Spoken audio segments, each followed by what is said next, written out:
everyone. This is Anneke Godlewski, and I'm here with another week of Maximum Storytelling.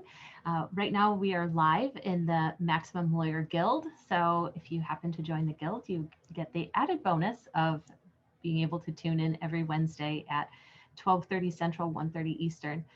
So, it is 9 days before Christmas, and I'm feeling a little nostalgic today. It just started snowing, and of course, all the kids are really excited in the neighborhood because they finally get to go sledding. But it made me think about um, all of the stories that we tell throughout our lives. My son is 8 years old right now. His name is Bruce, and one of his favorite things is to lay in bed at the end of the day and ask me to tell him stories. Now, most parents are asked about, a story about, oh my gosh, a superhero or a princess or a fairy tale or something like that. My kid wants to know all about my life when I was a kid. And he also wants to hear stories about when he was a baby or when my sisters were younger. So it always starts out something like this: Mom, tell me a story. Okay, buddy, what kind of story would you like today? Tell me a story about when you were a kid, or tell me a story about when you were a teenager, or tell me a story about you and Tante Amanda, which is Tante is aunt in Dutch, and that's my sister Amanda. So he calls her Tante Amanda, Aunt Amanda. So it always has some sort of theme for him. He always wants to hear a specific, about a specific part of my life.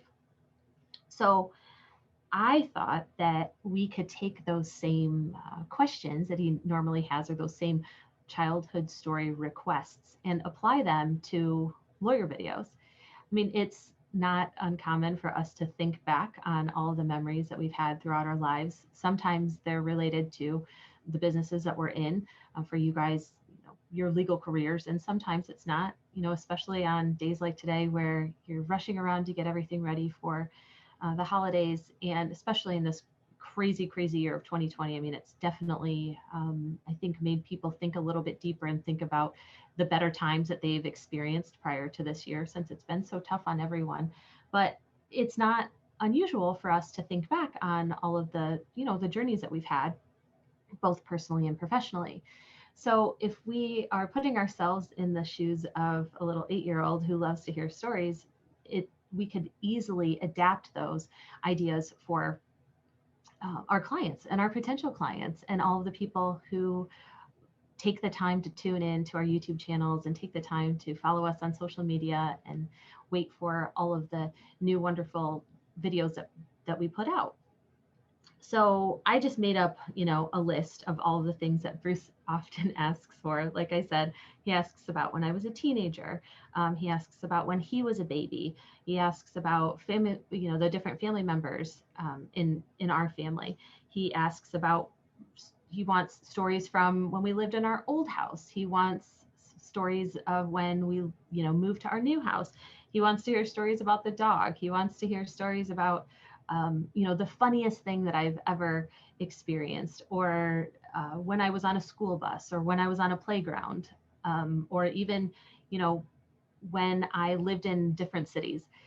So if we take those and we apply them to our firms, it's easy to do the same thing. So let's just think about it. Like, we'll just, brainstorm a little bit. But if you're an attorney and you're looking for something to talk about, you can ask yourself these same questions. What is your most memorable childhood moment? What was something that really sticks out in your mind from when you were a teenager? What was it like after you had kids? What was your first memory of your newborn? What was the most trouble that your toddler ever caused? Just things that are just lighthearted, just things that many people might not know about you, but might not be surprised to hear your reactions, if they are familiar with the way that you run your practice and, familiar with you as either their attorney or a colleague or a family member. So those are little, fun little stories that you can tell on video. And if you think about what those stories mean to you, it's not hard to find a connection between those and your practice area.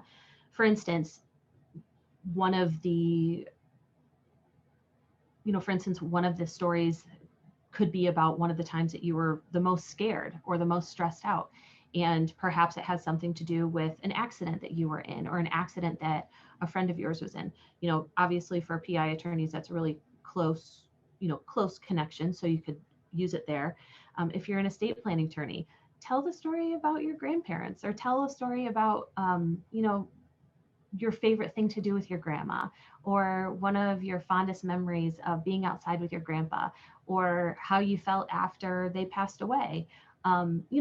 Anything that evokes emotion in yourself and invokes some good nostalgic feelings as you think about them, it's going to do the same thing for your viewers. If you're a criminal defense attorney, I know that a lot of the ideas that we come up with in maximum storytelling, they're a little, I don't want to say emotional, but they're very feel good. They're very relationshipy. They're very, I don't know if that's even an adjective. It's a weird way of describing it, but they're lighthearted. So for a lot of criminal defense attorneys, sometimes it's hard to apply those same ideas, because criminal defense is a very serious topic, and it's not often one that you can talk so lightly about. But if you are a criminal defense attorney, I mean, don't be afraid to turn on the camera and talk about the first time that you got in trouble with your parents, or maybe you got in trouble when you were a teenager, or maybe you got a speeding ticket when you were young, or maybe you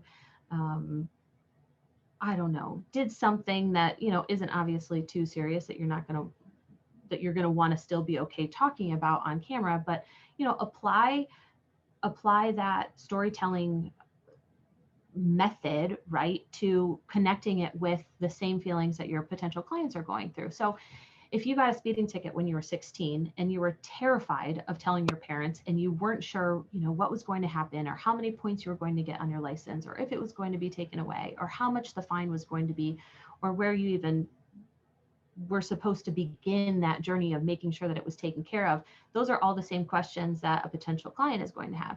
So if you pair your story with a little bit of advice at the end, then it makes for a really nice video that has a little bit more depth than your typical attorney video that just talks about strictly how to handle the ticket itself. It can be something like talking about your first job if you're a workers' comp attorney. It could be talking about, I don't know, maybe sometime when you were injured, either injured on the job or dodged a bullet of being injured, and what that could have meant had a workers' comp claim been brought up. It can be talking about your life in college. It can be talking about your early legal career. It can be talking about when you decided to become an attorney, and when that path, your career path, shifted a little bit. You can even have when I first met blank, right? Stories about when you first met your spouse, when you first met your favorite college buddy, when you first met your associate attorney, one of your longtime employees. Talk about all of the things that you felt when you met that person. For instance, when you met your associate, I met the associate, and the first thing that struck me was how friendly that person was, and how he really paid attention to detail, how he really cared about the clients, how he really went out of his way to get to know everyone. Any of the things that you think in your head, it's okay to say that on video too, within reason, of course. When you met your first professor, or when you met your favorite professor, what were things that really struck you about that person? You can even take it as far as to break down the videos based on the different emotions that you've had. Just pick an emotion and say, okay, I can remember one time that I was so angry. I was so angry at the fact that my grandmother was being treated unfairly by, I don't know, her landlord. Or I'll never forget the happiest day of my life was when I married my wife. You know, again, it sounds like it doesn't necessarily match what the legal world is expecting to hear, but it doesn't really matter because all you're trying to do is connect with your potential clients. And since so many of these potential clients go through the same thing and they're experiencing the same emotion, they're going to see you as more of a human being. And it's okay if you don't have a very clear cut connection with your specific practice area. It's just taking the time to talk about all the different people that you're in a roundabout way putting up on, you know, that pedestal and supporting and honoring through these stories. You know, even something like, I can remember the time that I was the most shocked in my whole life, or maybe talk about a time that you were really emboldened in your career, something that didn't strike you as fair and it gave you, you know, even more fire and even more drive to make that situation right, and how you did that. Maybe a story about when you felt like you made the biggest difference in someone else's life. Again, it doesn't necessarily have to be you bragging about a verdict that you got for someone else, or how much you were able to change this person's life for the better. It's more of talking about how they were able to feel more connected to you, and how you felt like you were trying to truly make a difference and not just, you know, focus on the numbers. Talk about the time that you were the most scared. So many people who are looking for an attorney, even though they might say that it's just stress, at the root of it, that stress is probably caused by fear. It's the fear of not knowing how to handle the situation, and the fear of losing whatever is at stake because they can't figure it out on their own. So, you know, make a list of all the common emotions and think about different, you know, different circumstances in your life or different times in your life where you're feeling all of those things, and make a 2 to 3 minute video about each one of them. It'll really, you know, it'll really humanize you.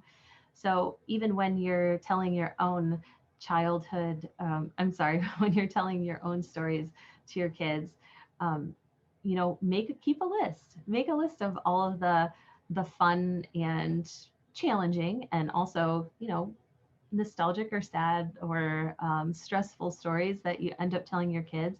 And don't be afraid to put yourself in front of the camera and talk about it further. Whether or not you can connect it to your firm, it's okay. If you can, awesome. But, you know, don't feel like you have to force it at all. So thank you again for joining us. Maximum Storytelling every week, 12:30 Central, 1:30 Eastern. If you guys have any questions, always feel free to reach out. We would love to hear from you, and we'd love to hear whatever topics you want to have covered, whether it's about specifically creating videos, any of the technical stuff. We always have Josh Nagel on hand for some brilliant techniques and advice when it comes to everything video. And then also, if you have any questions about storytelling in general and how to get that message across of why you do what you do and how it can benefit all of those people in your community. Thanks again for joining, you guys.